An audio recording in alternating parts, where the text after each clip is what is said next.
Deserts aren't just scorching ovens, they're freezing ice boxes by night, cosmic mood swings with sand. Ever wondered how that works? Let's dive right in. You think of a desert, and you picture heat. Blistering, relentless. Turn your flip-flops into melted goo kind of heat. Sand dunes rippling under a blazing sun. Mirage puddles. Sunburns. Camels that look like they've given up. But here's a twist that might surprise you. Deserts can get freezing cold at night. Like, bring your parka, water turns to ice, better cuddle your camel kind of cold. And it happens almost every single night in some places. How is that even possible? How can a place cook you by day and chill you to the bone by night? Welcome to the strange physics of the desert.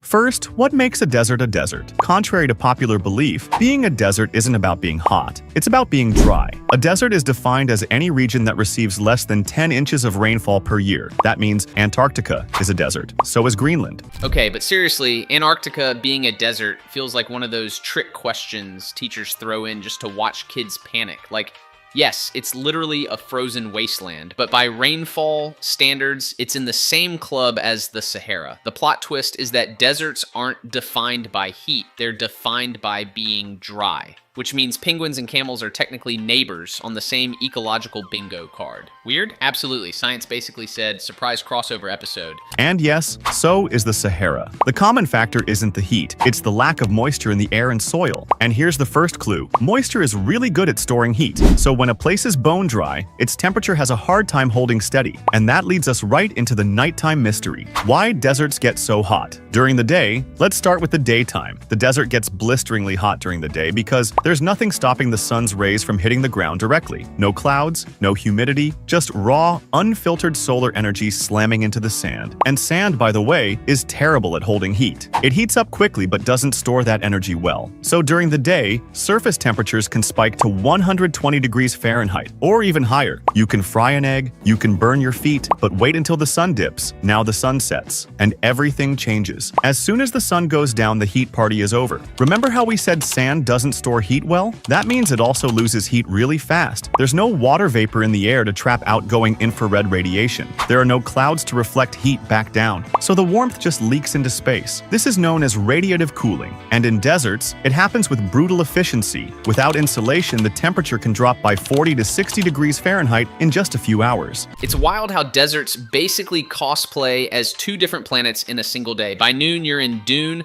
battling sandworms and regretting your sunscreen choices. By midnight, you've been teleported to Frozen, except Olaf's already frozen solid. The culprit? Sand's awful memory. It's like the goldfish of soils. Heats up fast, forgets everything instantly, adds zero clouds, zero humidity, and boom, radiative cooling. Or as I call it, nature's way of saying thermostat. Never heard of her. In some high-altitude deserts like the Atacama or parts of the Gobi, it can go from shorts and sandals weather to frost on your sleeping bag cold in one night. So where does the heat go? It doesn't go anywhere fancy. It just escapes into the black void of space. At night, the Earth radiates heat back upward in the form of infrared waves. In most places, clouds and moisture trap some of that energy and reflect it back down like a thermal blanket. But in the desert, no moisture, no clouds, no blanket, just bye-bye. That's why deserts cool down so dramatically. Let's talk specifics. Sahara versus Atacama versus Mojave. Sahara Desert. Daytime temps often reach 120 degrees Fahrenheit, but nights can drop to 50 degrees Fahrenheit, or even close to freezing in winter. Atacama Desert, Chile. Because it's at higher altitude and extremely dry, temperatures can drop below freezing at night despite sunny, pleasant days. Mojave Desert, USA. A classic example of swing weather. 1 hour you're sweating. 3 hours later, you're shivering in a hoodie. The bigger the gap between day and night temperatures, the drier and more exposed the landscape is. The desert is basically the world's worst Airbnb. Great views, but the thermostat is broken in the blanket they promised. Yeah, it turns out that was just a marketing lie. The heat doesn't vanish to some secret vault. It literally beams off into space like the Earth is trying to ghost the sun. And deserts are pros at this vanishing act. Sahara, scalding by day, fridge by night. Atacama, sunny picnic hours, then boom, instant freezer aisle. Mojave, classic sweat to shiver speedrun. It's Climate Whiplash Deluxe Edition. How animals survive desert nights. Desert wildlife are masters of thermoregulation. They've evolved over millennia to handle both scorching days and freezing nights. With style, jerboas dig burrows that stay warm overnight and emerge only after sunset. Sidewinder snakes use use the sand itself as insulation, curling beneath the surface during cold spells. Scorpions slow their metabolism to conserve energy and heat. Each species has a trick, because out here, adaptability isn't just a perk, it's survival. And even insects like desert beetles have adapted body shapes and postures that reduce heat loss and maintain moisture. Tiny strategies that mean the difference between life and death. Some larger animals, like foxes or desert hares, use their large ears as radiators during the day and then tuck themselves into dens or crevices at night to conserve warmth. The desert forces every creature to become a thermal strategist. Now imagine being a plant in that environment. You're stuck in the ground. You can't run. You can't borrow a hoodie. All you've got is biology, and that's where things get interesting. First off, water storage. Most desert plants, like cacti and succulents, are basically squishy water balloons with survival degrees. They store moisture in thick, fleshy tissues, not just for drought, but also to buffer against cold. That water acts as a thermal reservoir, absorbing heat during the day and slowly releasing it at night. It's like having a built-in hot water bottle, except it's full of cactus juice. Next, let's talk insulation. Desert animals are like the ultimate survival gamers. Everybody's got their custom build. Jerboas basically invented the tiny hobbit hole with central heating. Sidewinders, sand burrito strategy. Scorpions run on low power mode like your laptop at 3%. Even foxes pull the giant ears as radiator fans trick. Nature's version of liquid cooling. And plants, oh, they just straight up cosplay as water balloons storing heat and hydration. Imagine being a cactus. Your entire survival plan is be a squishy thermos with spikes.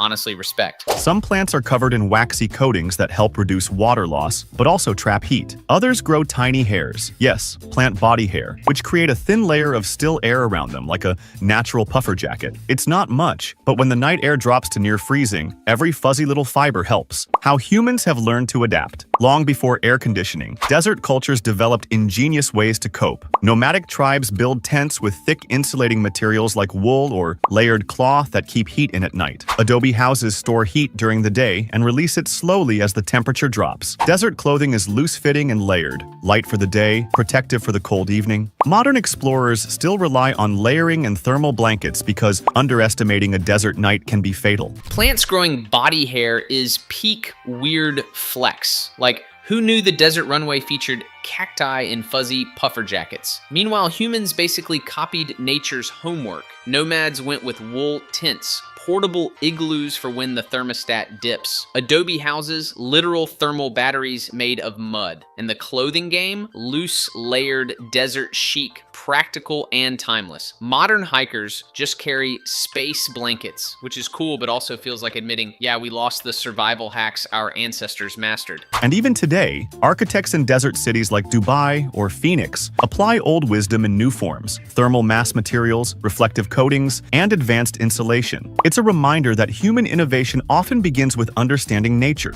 We've even developed temperature-sensitive windows and passive solar designs that automatically adjust to daily heat swings, technology mimicking survival strategies nature invented ages ago. Here's a cosmic twist. Mars is essentially one giant desert, with daytime highs around 70 degrees Fahrenheit and nighttime lows plunging to negative 100 degrees Fahrenheit. No atmosphere, no moisture, no thermal blanket. Sound familiar? In fact, scientists study Earth's deserts, like the Atacama, as proxies for Martian conditions. And future Mars explorers? They'll be living in an environment even more extreme than any desert on Earth. So that weird temperature crash in the Sahara? Consider it a training ground for space. NASA even tests rovers in desert regions on Earth to simulate Martian nights. That's how harsh and useful these ecosystems are for science. So deserts are basically Earth's tutorial level for Mars survival, except with fewer Elon Musk tweets. Ancient adobe walls and fuzzy cacti have more in common with NASA tech than you'd think. Thermal mass, insulation, passive cooling, all the same cheat codes, just wrapped in either mud or a microchips.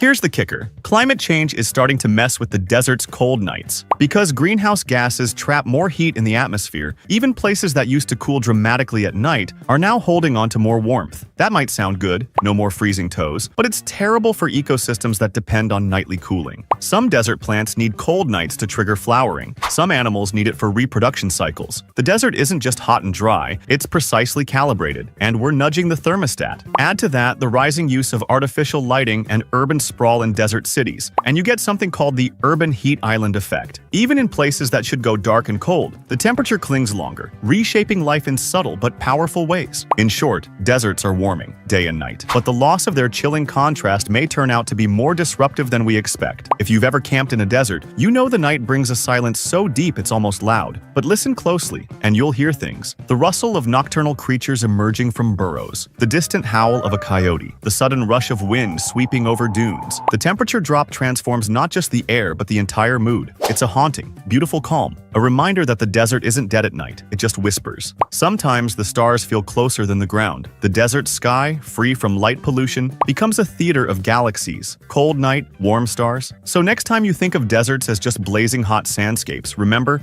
they're also icy, unpredictable, and thermally chaotic. In a way, deserts are like cosmic mood rings. They feel everything. They absorb all the heat, then give it all away. Every day is fire, every night is ice. But beneath the extremes, there's balance. A delicate, ancient rhythm between sun and sky, sand and stars. The kind of rhythm that lets life exist in the unlikeliest of places. If we pay attention, deserts can teach us more than we expect, not just about climate and physics, but about resilience, adaptation, and beauty in harshness. So, if you ever visit a desert, bring sunscreen, and a blanket, and a bit of awe for a place that survives by being everything, all at once. Because when the sun goes down, the desert isn't empty, it's alive, in a quieter, colder, but equally extraordinary way. That conclusion was like storytelling fireworks. Calm, profound, and still dazzling. He didn't just wrap up a science video.